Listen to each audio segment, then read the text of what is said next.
That's the point where we begin the conversation tonight, everyone.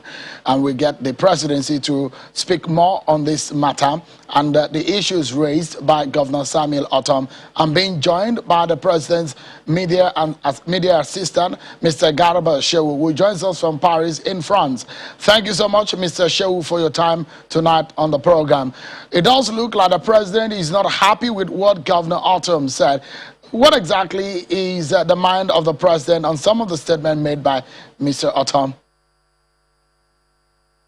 Thank you for giving us this opportunity and to say that the president has shown extraordinary patience, stomaching a lot of the garbage that Governor Ortom has been pouring upon him. I am not sure in the history of this country there had been any president would have taken all of the insults that Governor Ortom has been heaping on this president. And on the president's directive, we have ignored him. Most of the time, we have said nothing. But it is also said that lies told many times, over and over again, they can assume the coloration of the truth, can be mistaken for the truth. And it is at this point that we decided to say, look, let us set the record straight. President Buhari does not kill people. He is not a cultist. Governor Ortom should stop spreading fears about a president who is humane, who is fair, who is just. And all of the falsehood he spreads perhaps speak to his own character rather than that of the president. What exactly, if you can tell us, are those things that the president is not happy with? In some of the conversations that Governor Ortom was engaged with, I remember vividly he was talking about grazing routes, ranching, the agreement at the National Economic Council meeting, and what the governor's positions are on the grazing routes. But what in specific is the president not happy about? Can you tell us? Well, let me say that so many things are in what you have just said now. The issues of grazing reserves or ranching are matters that are being competently handled by the National Economic Council, chaired by the Vice President. They have a plan for all of these things. And the plan, on that plan, there is a buy-in by about 24, 25 states. Now, what remains is for action to follow. And the action has begun to take place in a number of states. I think about 10 states so far in the country have set up secretariat for those schemes. What the president did lately is nothing that should have warranted these insults, because he has set up a committee under the chief of staff and technical people to audit grazing land. There are reports as submitted by the Ministry of Agriculture indicating that these reserves are in as many as 24 states. Is that true? Can you audit, verify?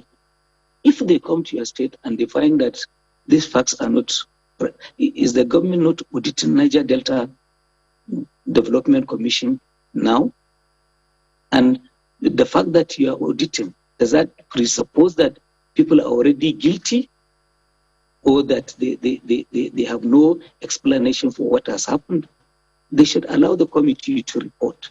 And at the point which action is being taken, if you see government going in a direction that you don't want, you can complain. When you ask a question about the kind of things that he says, on your own TV network, Channels Television, you had Ortom lining up people behind him, asking President Buhari, come and kill us. Buhari, come, kill us. Now, is that the way to treat a president of this country? Because the president does not speak, because he is a decent gentleman who does not order executions, as we have had in the history of this country.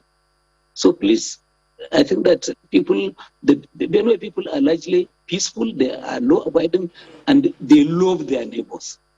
this wedge driving by Governor Ortom between Benue and their neighbors has got to stop. In any case, if he doesn't, this is a democratic system of government. What we're saying is that less than 2 years from now, they have an opportunity to put in a governor who will reconstruct and restore their relationships with everyone, including the Fulani, for whom he has so much hatred, and he's driving towards Rwanda if care is not taken. Governor Ortom mentioned a few things, part of which he made allusion to Katsina State being given some funds to drive the ranching agenda. Is that true? Can you confirm that to us? Yes, Katsina has been given money, but Katsina is not the only one that has been given. So far, about 24 billion naira has been issued to about 4 states for ranching and associated activities.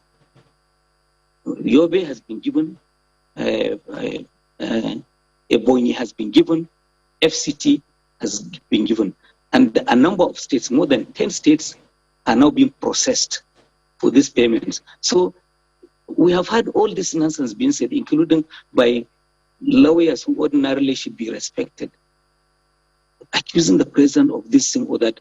The president cannot be nepotistic. He cannot descend so low as to do what others before him have done. He is a fair and just leader, and the fact that Katsina got money, in fact, 1 or 2 of these states got their own before Katsina, but it's because they didn't go to town with it. That is why people are calling out the president, and the governor of Benue is saying all this trash against him. So it's a process, and the state governments are lining up, and if you are ready, you meet up with the given criteria, you get funded. The president's wish is that this open grazing should end. Nobody wants it. Yes. Will the presidency or the federal government, that is, be giving the same 6 billion to every state of the federation? I believe that there is no basis upon which any state will be denied so long as they have the states. But of course, you know, states such as Benue have proclaimed openly that they have no land for ranching, or where it is available, it is not open. By the way, their laws are written as such that nobody can access it if you don't belong to a given ethnic group that is preferred by the administration in the state. So all of these things matter. People have to be fair to everyone. If you want justice for yourself, do justice to other people as well. Let me allow you to also clarify or speak to what some of the things Governor Ortom mentioned. And it has to do with the issue of the Land Use Act, which allows the governors of each of the states to take charge of the land under their territory, in their states. And according to him, he said at the meeting where they sat with the vice president chairing the meeting, that the governors agreed that ranching should be the way to go, but with this idea of grazing routes, it's totally against what the governors agreed upon. And so it does look like, from what he said, that the presidency is going against the wishes of the 36 state governors. Well, there are matters of technical detail which I may not have. But ranching, by the wish of everyone, is the goal of the administration of President Muhammadu Buhari. But you are not going to get there in 24 hours. You have to plan for it, because all of the things that are required, water, the greens, and even the land have to be provided. And again, I hope you get us clear. At no point is President Buhari telling anybody that he is in charge of land under the constitution, not to the states. No, federal government wants to work with the states. And some of these states, like Katsina, we just mentioned, Katsina, if you like to know, is already recovering some of these grazing routes from people who have encroached. And they are doing it following their own laws. Now, you are saying that there shouldn't be routes. Are you applying? Is anyone implying that you cannot move animals from one point of the country to the other, even for market or medical other purposes, veterinary and so on, that you cannot move them from point A to point B? And if you need to do that, they have to move away from the farm so that they don't eat up, their crops, and then violence ensues. These are matters anyway. The governors, with good heart, with good intention, they should be able to sit down around the table with the federal government and agree on what to do. Ranching is the way to go, and is the modern system. Nobody is tied to the past.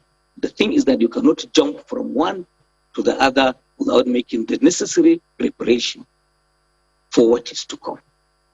So, if you say ranching is the way to go, is the modern approach in animal husbandry, but when the president talks about resuscitating or trying to bring alive the grazing routes, does that not come against in conflict with the concept of ranching, which it looks like it's a popular idea accepted by many? Well, I don't know how they will achieve that, but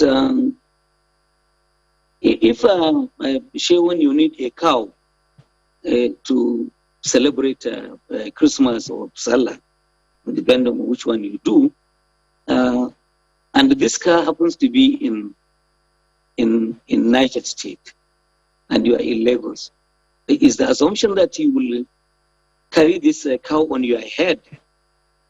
If you like, you cannot, you as a Nigerian, move this cow, walk it to Lagos, if that is your wish. I'm saying I don't fully understand where people are going. If the idea is to resuscitate grazing, walking their cattle across the country, there are states that are willing and ready to have those back. In any case, they have some of them have said they have already relaunched it. Borno State, for instance, Nasarawa, a number of them, Adamawa. So states have choices to make of what they want. We have to modernize this system, and it will require a process to do this. How do we get there? I think this is where the disagreement is. But for states like Benue, who say they don't even have an inch of space for some of these things, do they have anything to offer to the new system that they're saying they have signed on to? But how would you interpret, Mr. Shehu, how would you interpret when the state says we cannot or we will not embrace this idea of grazing routes? What we want is ranching because of the history of the killings and the clashes that we've seen between farming communities and these herders.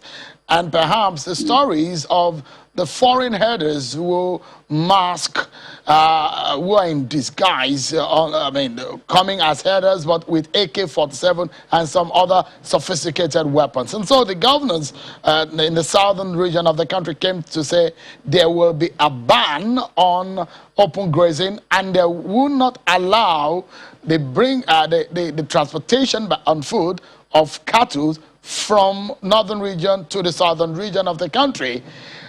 Will the federal government, or is the federal government opposed to the position of the southern governors?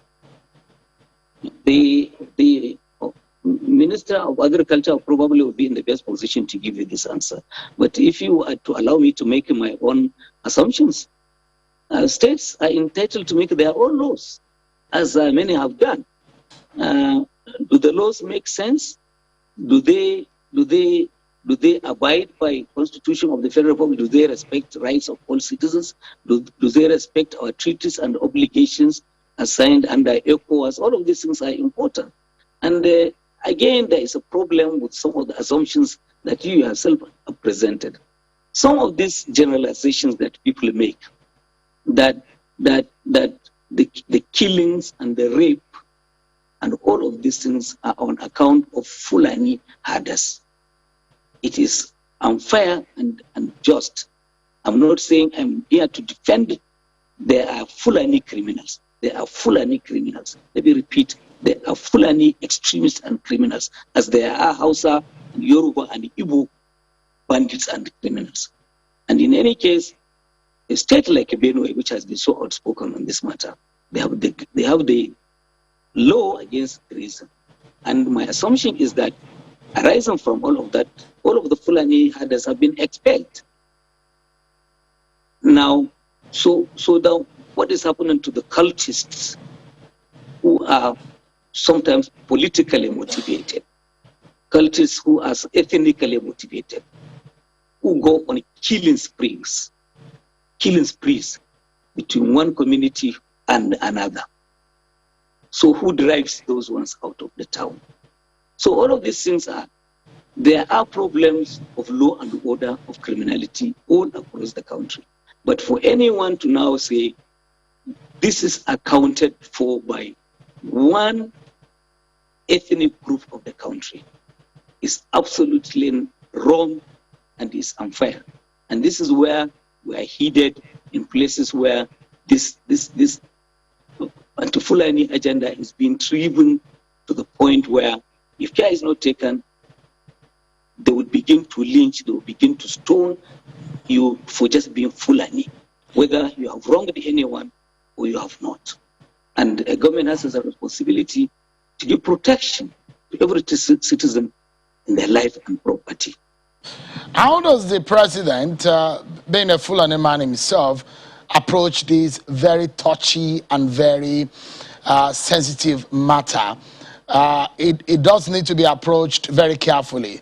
But give us an idea of how he's approaching it, such that for those who are accusing him or making allegations, because he's a Fulani man, and some of the events of the past, can you give us an idea of how he's approaching this such that it doesn't escalate into a bigger tension? Well, he wants the country's law to be obeyed and the constitution that we have in place. And there are people who make assumptions that the day President Buhari stops being president, he exits that office. All this campaign against the Fulani will disappear because much of it is politically driven. Or some of the states that are hardest hit are probably selected and targeted in order to cause maximum political embarrassment. And it gives, if you allow me just a second, it gives me an opportunity to respond to my younger brother Kola on the earlier parts of the program. I think that the PDP people are shameless people. They ought to show remorse and regrets for the lack of preparedness of the Nigeria police and the military to confront ongoing security challenges in the country. They had given President Muhammad a rotten police and a rotten army with nothing, air force that could not fly, police that don't even have tear gas. So what are you talking about? President Buhari is trying to rebuild what he destroyed over 16 years of his rule. And then you have the mouth to come and talk and say that the president whether he should resign or they should convene emergency parliament because he has failed. You failed the nation. And you take responsibility. That's why your party has gone into voluntary liquidation. Because it can no longer be sustained on the basis of falsehood. Because we are in a democracy, Mr. Shehu, the voices of the majority carries the day. That is the rule in a democracy. When President Buhari has an idea on an agenda on a particular policy, but it's been met with resistance from perhaps governors, and perhaps a larger population of other people within the sector where this policy is supposed to operate. Will President Buhari still continue in such an idea? And I give an example. On these grazing routes and this idea of open grazing or grazing idea, and people are hacking it down, they said they do not want it. Will President Buhari still go ahead in pursuing that agenda? Shehu, as we speak at this time, all that the president asked a committee to do is to audit the grazing reserves, audit them. What would he with the report? Why don't you give him a chance? Allow the report to come in. If he says, okay, the police or army go and take back land, the states can now begin to scream against that policy. And what you say against the majority, that if the president the president cannot act against the majority. Rather, he will act against, a vocal minority which is used to privileges that are no longer sustained by a democratic, accountable system of government that he runs in the country. We have a parliament in the country, and the president is never in disagreement with the majority decision of the Nigerian parliament. Go and check the decisions. We'll take a break, but there are a few questions I'd like you to answer to Mr. Shehu, especially in the thinking and what is running on the mind of your principal, the president, on the state of security in the country. The governor of Zamfara State is saying that there should be a declaration of state of emergency in the northern region of the country. Plus what we saw, the dastardly act by some element who attacked the National Defense Academy in Kaduna State. We'll take a break, and when we come back, our closing moments with Mr. Garba Shehu, and also when we come back, Brigadier General Sani Usman, a former director of Army Public Relations, joins us, and he will be telling us the way out all of these quagmire in our security architecture in Nigeria. We are seeking solution. We'll find out more from the retired military officer after now. Join us again. Many thanks everyone for joining us tonight on the program. Let's continue with our conversation and perhaps our closing moments with the President's Special Assistant on Media and Publicity, Mr. Garba Shehu, who is in Paris, France, talking to us tonight. Let me first and foremost get your view on what Mr. Matawale, the governor of Zamfara State, said today, is calling for a declaration of state of emergency in the northern region of the country. Will the president, this is not the first time we are hearing it, would the president be interested in towing that path? Because if the governor of the northern region is saying that that is the right thing to do, what is the thinking of the president in that respect? Well, the president has an attorney general, and I'm sure the attorney general will give him his own view on the matter. What I know is that it takes more than the president alone to declare an emergency in any state. He would require the parliament to endorse and the courts to say it is right. As the records stand, as we know them, I'm aware that emergency declared under the PDP administration in Plateau and I think Osun State, Ekiti State, had both been declared as unlawful under the Constitution by the Supreme Court of Nigeria. So I think that if he wants emergency, and he's a member of our party, which we're very proud of, I think he can sit down with our Attorney General and the President and specifically define the kind of emergency that he envisages that will not go against the Constitution of the Federal Republic of Nigeria. Well, is there an option or an idea that Nigerians need to know? Considering what happened yesterday, the attack on the NDA in Kaduna State. Kaduna State has at least 4 to 5, if I'm not losing count, of major military formations. That perhaps is a formidable military center in the country. And the kind of attack that we saw entering into the residential area of the NDA, attacking, killing people, kidnapping people in that region. It's in that vicinity. How does this come to the presidency? It's shocking to the bones. Yeah, the president has denounced it. He's not happy about it. It is now left for the military authorities to thoroughly investigate this and bring out what happened. But so many scenarios are being painted, though. Could this be truly a criminal attempt to violate the sanctity of that military institution? Was this an opportunistic crime? Is this political? Did somebody want to embarrass the government by doing this? Because we are coming from major successes. Look at how Boko Haram is unraveling in the northeast, the surrender and all of the victories that are being recorded. And even in the northwest, these bandits are being taken out in large numbers. And it's a matter of time before sanity. So in a climate, political climate in which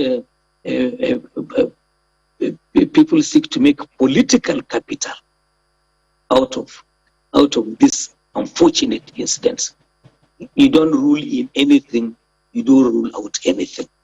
We hope investigations will fully reveal what happened and why it happened. As it is, we condole the families and the military over these losses. They ought not to have happened. It is sad and unfortunate. On a final note, Mr. Shehu, I know you dismissed what the PDP said earlier, that when they were in government, you inherited a bad policing system from them. But the question they will probably be asking you right now, wherever they may be sitting, is they are not in government. You are the one in government for 6 years. And they have asked that their members should come back and summon the president for what they say that the security situation is now totally out of the control of the present government. How would you tell Nigerians, or what would you tell Nigerians tonight watching you, Mr. Shehu, to give them that confidence that the government of the day still has total control of the security situation in Nigeria? Well, people should just survey what is happening in the sub-Saharan Africa, in the Sahel region. I tell you there is a particular country under the ongoing circumstances, nearly 2/3 of which are now under the control of bandits and these killers. We don't have any of our territory under them. Every government, including this one, will be tested. Americans were tested by 9/11, and that is, you don't throw your hands in the air and say we have it is totally a total failure of the government. This government is doing exceedingly well. There is still more work to do because this is not a finished job. We have to rebuild the military, restructure them, rebuild the police, and make it functional and all of that. So huge monies are being appropriated, nearly $2 billion recently for the procurement of weapons. In the coming week, the president is going to inaugurate the fighter aircraft most suitable for the kind of attacks on bandits and kidnappers. So we're getting somewhere. We are not near this under the PDP. And had they been challenged as we are being challenged now, this country would not have been where it is today. Madam Garba Shehu, Special Assistant to the President on Media and Publicity, thank you so much for your time tonight. Appreciate it. Thank you for giving us the opportunity. Thank you.